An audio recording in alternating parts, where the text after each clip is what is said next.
do all Taylor Swift fans like this new direction? It's not really anything like she's ever done before.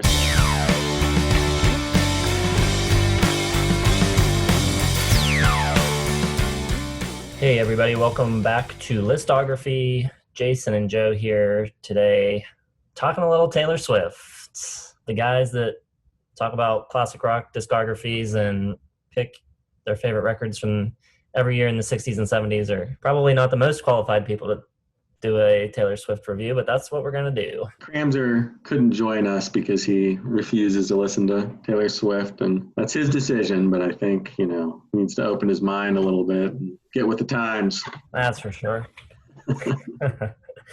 You have any general thoughts on Taylor Swift before we sort of get into the record? I don't dislike Taylor Swift necessarily. I mean, she's definitely not in my wheelhouse of, things that I listen to on a regular basis. I've listened to all of her albums at some point, hear her songs on the radio. They're fine. I think she's a pretty decent artist. I think I preferred maybe her country sound to the pop sound. It never feels like she's kind of leading the charge. Like she's always kind of following kind of what other people have done. But she's a fine songwriter for who she is. She's, maybe the most popular artist in the country, in the world. So she has to be doing something right. I think my biggest problem with her usually is like all her big hits are kind of like clapbacks against critics. But she doesn't really have any critics. Like she gets good album reviews. She's a billionaire. She sells millions of albums. The only people who kind of give her a hard time are like Us Weekly and People Magazine, maybe because she's dated a lot of people. But she kind of always seems to be like striking out against these kind of invisible critics that don't really exist. Like if you're like Led Zeppelin or somebody, Black Sabbath, terrible reviews back when they came out. Critics hated them. Then I could kind of see being like kind of standoffish and having some of these reprisals against critiques. But for someone like her who's kind of almost universally loved, kind of just annoys me a little bit. Just the way she writes all these pop songs about kind of everything just seems to be sort of too juvenile-ish in kind of like that internet lingo that I don't love. But if I was a 20-year-old girl, I'd probably be cool with it. Yes, I kind of feel the same mostly. I mean, I don't have any issue with her. She's not an artist that I dislike, but I've, pretty much accepted that most of the music she makes just isn't for me. and that's fine. I was intrigued by this record when I heard it was produced by Dessner of The National, and Justin Vernon's on it. On one track, he sings a duet with her. Justin Vernon, of course, being the man behind Bon Iver. I liked 1989, her 1989 record. You said you preferred maybe the country sound, but I thought when she went more pop, she seemed a little more comfortable. I really loved the track Style. I think whatever year that came out, I think that was one of the best pop songs of the year. Really liked the production on it. But yeah, since then, I've really probably only heard the singles, and none of them have really done anything for me. Style, which was on 1989 or whatever, that is kind of my ideal Taylor Swift song, I think, because it kind of has, it's not country, but it has kind of the big guitar. It's kind of a big production. I think that was kind of what I wanted to hear from her. A little more of that and a little less, something like Blank Space or Bad Blood, where she kind of really embraces the modern sound, which I just don't like. That's not my thing. But I really do like Style a lot. I think that was probably her best song she ever wrote. She never kind of went back there, I guess. That's kind of what I was hoping for, maybe a little bit more on the new album, but not quite what she went with on this one either. I was not overly ecstatic when I heard that it would be produced by the guy from The National. I'm okay with The National, but again, that's not really my style. I don't listen to them that much. I'm not big into Bon Iver either. But I was intrigued because it's pretty rare that the most popular person in the world makes that gigantic stylistic change, especially kind of out of nowhere, because this was not an album that had a lot of pre-release time. It was basically announced, and there it was a couple of days later. So it was definitely, piqued my interest, but I wasn't quite sure what to think because I don't love the National. I don't love Taylor Swift, but it was kind of an intriguing brew that I wanted to hear anyway. Yeah, so I'm a pretty big National fan. I like them a lot. I think they're one of the better bands of the last, decade and a half. Especially like among the bands that get a lot of recognition, like festival headliner type bands. I think they're pretty good. So yeah, I was pretty excited to hear what this sort of mashup would sound like. And of course, before hearing any of the tracks, the first thought that popped to mind was that this was just sort of a play for some credibility on Taylor's part. Which seems to work because the critics are absolutely going gaga over this record. I usually go to metacritic.com and kind of, takes all the big name magazines and, blogs and stuff and combines the scores. And I think right now it's at like 95, something like that, out of 100, which is pretty rarefied air. You only get 1 or 2 albums a year, probably, new releases anyway, that kind of reach that stratospheric height. That's like, the latest Bob Dylan is up in that kind of range. So whatever she did, it was extremely well received and a very calculated and productive kind of stylistic shift for her. Not that, her other albums have been pretty well received, not quite at this level, but I think 1989 made a fair amount of people's, end of year lists, maybe less for Reputation and Lover, but none of her albums ever have gotten really bad overall reviews. They're all kind of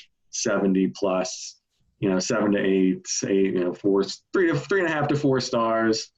So this is the first time where she's kind of really moved the zeitgeist as far as the critical reviews. So listening to this record, I listened to it twice, was taking notes on it, and I didn't look too much at the credits of the record while listening to it. And then after listening to it, I went back and there were 5 tracks that stood out to me that I wrote down as like contenders for the best song on the album.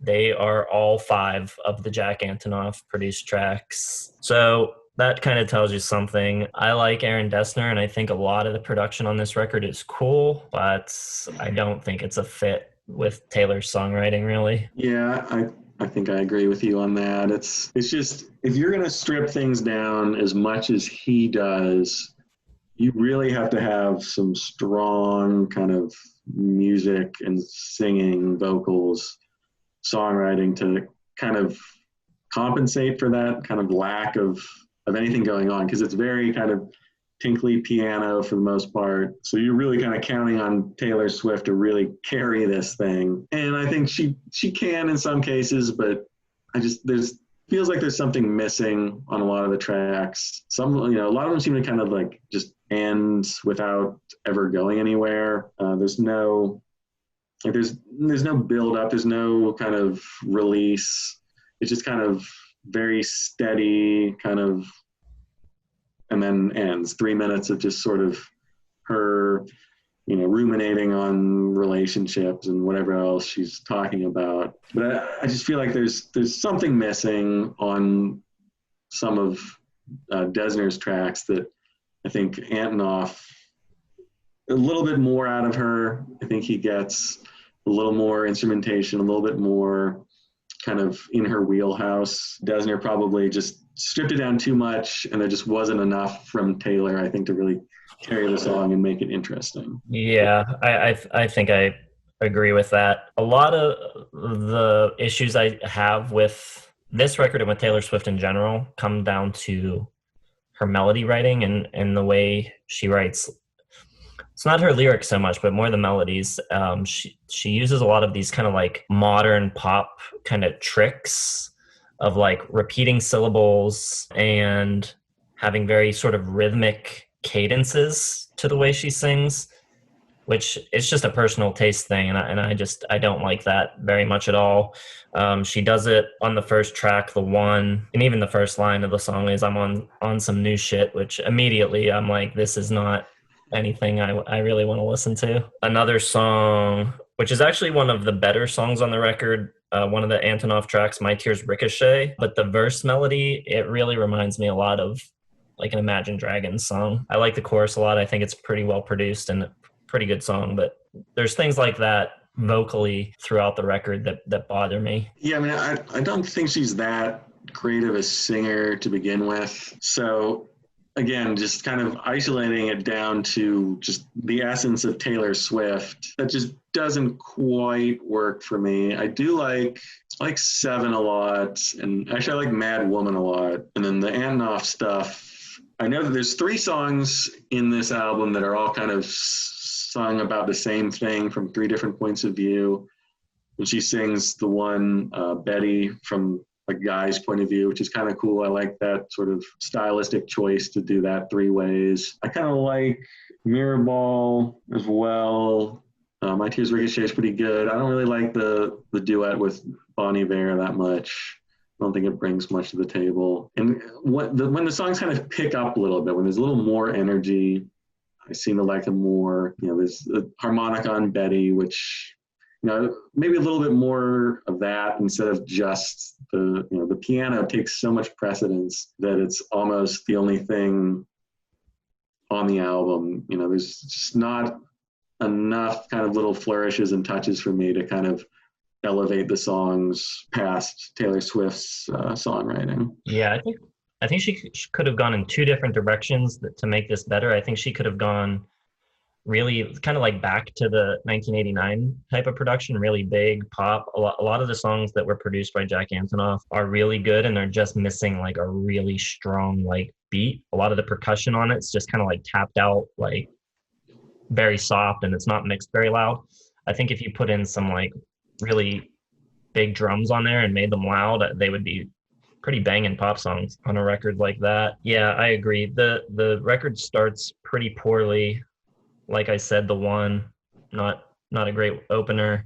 Cardigan sounds exactly like a Lana Del Rey song. I was almost positive that had to be one of the Jack Antonoff songs, being that he just worked with her. I was like, this has to be a leftover from a Lana Del Rey record. The song sounds like a Lana Del Rey song, and the way she's singing it sounds like she's trying to imitate her. The middle of the record is where all the best tracks are. Track 5 through like 10, I think, are the best tracks. I think the best written song is Illicit Affairs, the 10th track on the record. I think most of the tracks that I like, the ones that Jack Antonoff produced, have like really nice vocal production, a lot of double track vocals, and she doesn't sound so much like just like an anonymous like girl next door type. She sounds like a produced professional singer. But Illicit Affairs doesn't have so much of that, and it still holds up as a pretty good song, I think. And then it goes back to the Dessner stuff at the end of the record, the last 5 or 6 tracks, and they're fine, but none of them are that memorable to me. Yeah, I think this album probably could have been about 30 minutes long instead of 63. Yeah. I think if you take the 5 Jack Antonoff tracks and maybe 4 or 5 of the best Dessner tracks and leave the rest off, it would have been a lot stronger. It's interesting to see where she'll go next, because I think this is could be a cool direction for her if she kind of wants to continue this path, maybe a little more next time, a little more of that sort of country-esque, maybe a little Americana, a little sort of that Margot Price, maybe just get a little rootsier kind of stuff. I think she could be pretty successful. And I don't know, I mean, this album's probably going to win most of the best of the year lists, so what do I know and what do we know critiquing it? But I think it's a cool direction, and I think it's cool that she did it. And there's some decent stuff on here, but it's just not, it's not going to be in my CD player if those things existed. I think she just has to commit more fully to whatever direction she goes in. Instead of, it feels like she's kind of like dabbling in all these genres, but there's always just like a lot of herself, like whatever that is, coming through. I mean, as much as she probably wants this to be like an indie folk album, it's still a pop record. It's still a Taylor Swift record.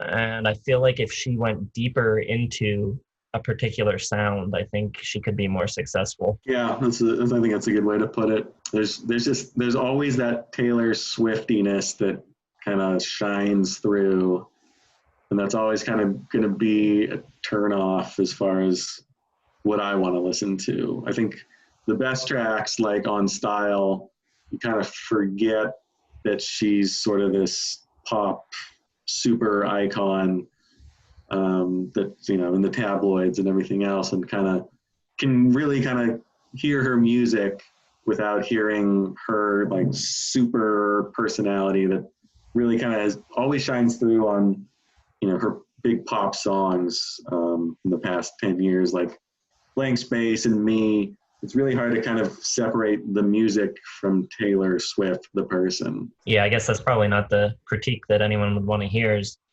just be yourself less. But yeah, I don't know. I don't hate her still, but I don't know. I guess songwriting could be better. Bottom line, really. I mean, for me, I think it's a solid, like, I would say it's like a 7, probably. It's not going to make my, my end of year top 10, but it could, sneak in the 50 range. It's a fine listen. I didn't dislike it. I didn't, hate doing this assignment, if you will. But it's not, it's not my favorite, but I think it's a solid effort. I would probably give it slightly less than a 7, maybe like a 6, probably like a 6, maybe a 5.5. I've listened to 142 records this year so far, and it's in the bottom 20 of those at the moment. So not great, but I also didn't hate it. I listened to it the whole way through more than once, so that's something. I did like it better the second time. The first time I heard it, I was ready to write it off. The second time was a little bit better, so take that for what it's worth. It's not a super immediate album. It's kind of have to listen to it. If you just kind of put it on when you're doing other stuff, I don't think you're really gonna get it. I don't know. Maybe doesn't matter. Maybe it's not meant to be got for people like me, but I did kind of enjoy it more the second time. So the second listen was definitely more enjoyable than the first. And I'd imagine if I listened to it, 5 more times, I would continue to like it more and more each time. But the other side of that is that I just don't want to listen to it that much. So it's really what it comes down to. There's a lot of other things that I would rather spend my time on. So if you've heard this record, I guess let us know in the comments what you thought of it, how you think it compares to our other work. Like the video if you enjoyed it. Subscribe to the channel. Hit the bell to get notifications. And we will see you next time.